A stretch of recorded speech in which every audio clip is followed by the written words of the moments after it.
बिस्मिल्लाहिर्रहमानिर्रहीम।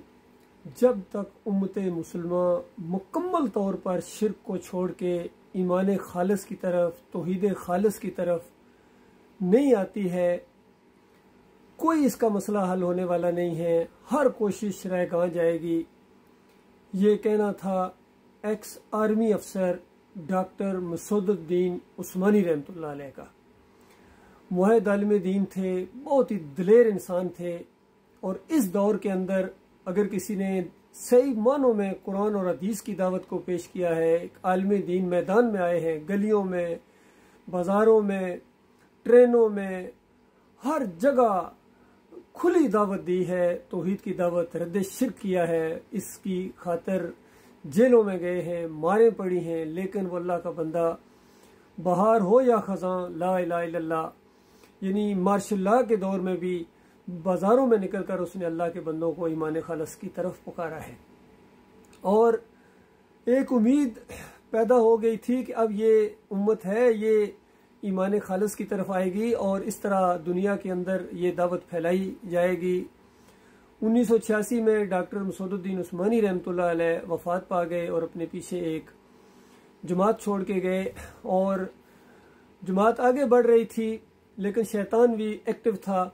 उसने आहिस्ता आहिस्ता जमात का दिमाग ये बना दिया। इनके अमीर जमात मोहम्मद हनीफ साहब ने ये जहन बनाए लोगों के बड़ी मेहनत के बाद कि बस अमीर की अतात आंखें बंद करके माननी है। और वाकई फिर जमात ने आंखें बंद कर ली।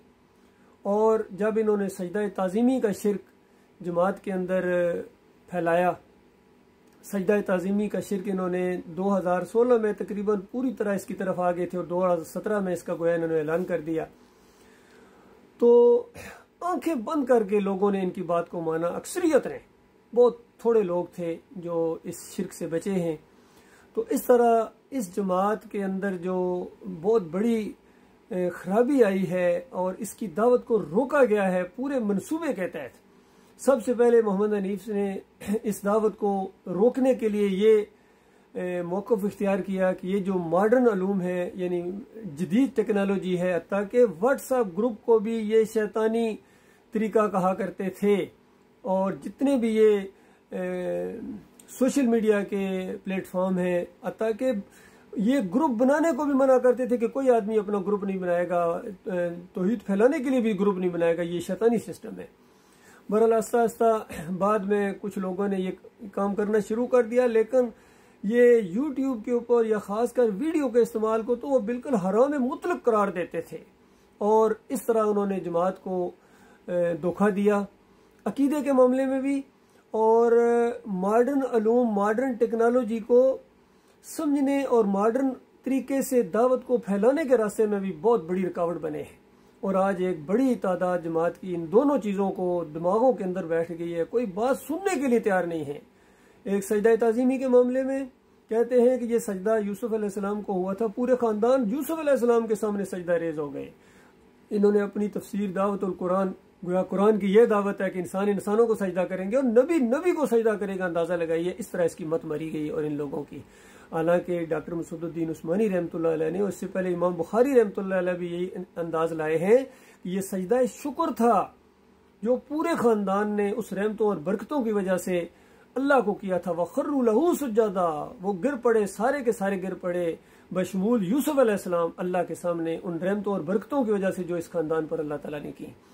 तो इस तरह इतनी बेहतरीन तफसीर होने के बावजूद मुआहिद आलिम दीन को छोड़कर इन्होंने इब्ने कसीर को लिया, मौदूदी को ले लिया, डॉक्टर इसरार को ले लिया।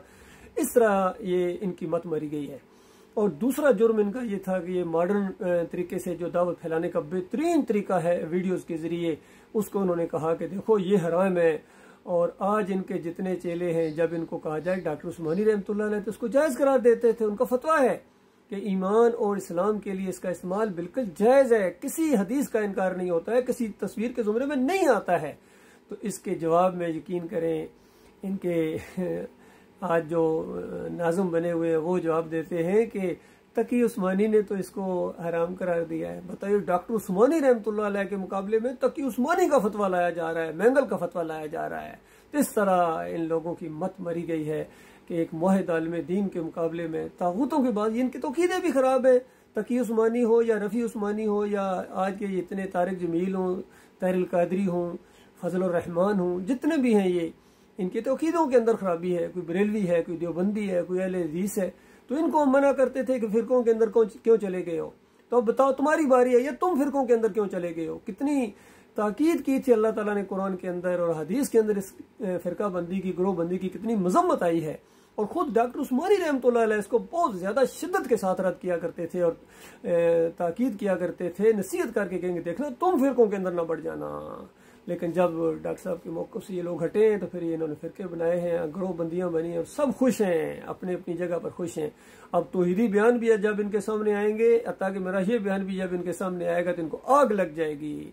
आग और लगे, एक आग आगे भी है, अन्नार उसका नाम है। अगर ये तौहीदी बयानात और ईमान और तौहीद की बात तुम्हें अच्छी नहीं लगती है और शिर्क और कुफ्र की बातें तुम्हें ज़्यादा अच्छी लगती हैं, हर गंद भला देखते रहते हो और तौहीद की बात जब आई तो कहते हो कि ये गुनाह की बात है। ये अल्लाह के बंदो, ये समझ का मामला है, ईमान का मामला है, आखिरत का मामला है। और अब ये सोशल मीडिया का दौर है, बड़ी तेज़ी के साथ इस दावत को फैलना चाहिए। पूरी दुनिया के अंदर लोग वीडियोस देखते हैं जहां और गाने बजाने, नाच गाने ये देखते हैं, तो वहां अगर ईमान की बात सुनेंगे, इन वीडियोस के जरिए शिर्क का रद्द होगा या शिर्क फैलेगा, तौहीद का बयान होगा, अल्लाह की वादानियत का बयान होगा, तो ये चीज़ें सुन के सवाब होगा या ये बुराई का काम है। इस तरह इनकी मत मारी गई है। अल्लाह ताला इनको समझ दे और जहाँ जहाँ तक ये आवाज़ पहुँचे, जहाँ जहाँ तक ये ईमान खालिस की बात पहुँची है, डॉक्टर उस्मानी रहमतुल्लाह अलैह का लिटरेचर पहुँचा है, उनके बयानात तो सोशल मीडिया के ऊपर, ख़ासकर इंटरनेट के ऊपर भरे पड़े हैं अल्हम्दुलिल्लाह।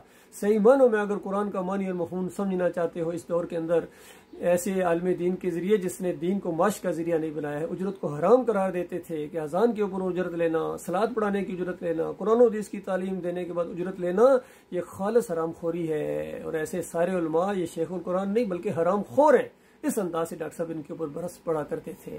तो इसी वजह से ये डॉक्टर साहब के सारे मुखालिफ हैं, अली इंजीनियर हो या तौसीफ़ुर रहमान राशिदी हो या और जितने भी हैं, ये सारे जो डॉक्टर साहब को कई दफ़ा बुरा भला भी कहते हैं, इसी वजह से कि उन्होंने तौहीद की आवाज़ उठाई है, शिर्क का रद्द किया है, उजरत के ऊपर लात मारी है उन्होंने। और वो आर्मी अफसर थे अल्हम्दुलिल्लाह और बहुत बड़े फ़हम व फरासत वाले थे। आर्मी को चाहिए, अब आर्मी ऑफिसर्स को चाहिए, मैं खुद आर्मी अफसर हूँ अल्हम्दुलिल्लाह, मैंने उनकी किताबें पढ़ी, उनका एक कैसेट, एक बयान जब मैंने सुना, पहली तकरीर के ऊपर ही मैं ढेर हो गया था। यकीन कीजिए कि बिल्कुल सच है, दिल के अंदर उतर गई बात उनकी, क्योंकि वो मौलवियों की तरह नहीं थे, उनका अंदाज़े बयान और है। यकीन कीजिए इखलास की इंतहा के ऊपर है और दलाइल, और ऐसा अल्लाह ने उनको ये फ़हम व फरासत दिया था, आज़र दिमागी दी थी, और कुरान का फ़हम अल्लाह ने उनको, हदीस का फ़हम उनको अल्लाह ताला ने दिया था। अल्हम्दुलिल्लाह डॉक्टर साहब के साथी अभी ज़िंदा हैं। हमारी मौजूदगी में कोई ईमान के अंदर तब्दीली नहीं ला सकता है और कोई शिर्क और कुफर का दाई इस दावत का मुकाबला नहीं कर सकता है। अगर किसी के अंदर दम है तो सामने आए, सामने चार बंदों के सामने उठ के बात करे। बाकी गालियाँ देना, धमकियाँ देना और बुरा भला करना, कहना, इल्ज़ामात लगाना और कहना झूठा है, इस तरह की बातें करना, इससे कुछ नहीं होता है। ये पहले भी काफिर और मुशरिक यही कहते रहे हैं, गुमराह कौमें हमेशा दाई को यही कहते रही हैं। अगर तुम ये बातें कर रहे हो तो कोई नई बात नहीं है। बहरहाल हम इंशाअल्लाह डटे हुए हैं, जमे हुए हैं और मेरा पूरा ईमान है कि ये दावत गलबा पकड़ेगी। इस कुफ्र शिर्क के दौर के अंदर ये ईमान की शमा रोशन हुई है। सही मानों में जो अल्लाह के रास्ते में जहाद करना चाहते हैं, सही मानों में जो ईमान खालिस की दावत को फैलाना चाहते हैं, असली तौहीद, असली तबलीगी नसाब या तबलीगी जमात नाम रखने से या जमात इस्लामी नाम रखने से तुम इस्लामी नहीं बन जाओगे। असल मसला है कि एक किताब को मानता कौन है, नबी अलैहिस्सलाम को मानता कौन है। ऐसे लोग इस प्लेटफॉर्म के ऊपर इकट्ठे होने की कोशिश करें। इंशाअल्लाह ईमान खालिस के ऊपर जम जाने के बाद मालिक आपकी दुनिया में भी इज्जत अता फरमाएगा और मरने के बाद जन्नत की बादशाही का ताज पहनोगे। और बात ना मानी, अगर ये ऑप्शनल मामला नहीं है, अगर ये बात ईमान की, तौहीद की ना मानी, तो उसके बाद दुनिया में भी ज़लीलो ख्वार होंगे और मरने के बाद तुम्हें वो आग लगेगी जो बुझाए ना मुझे।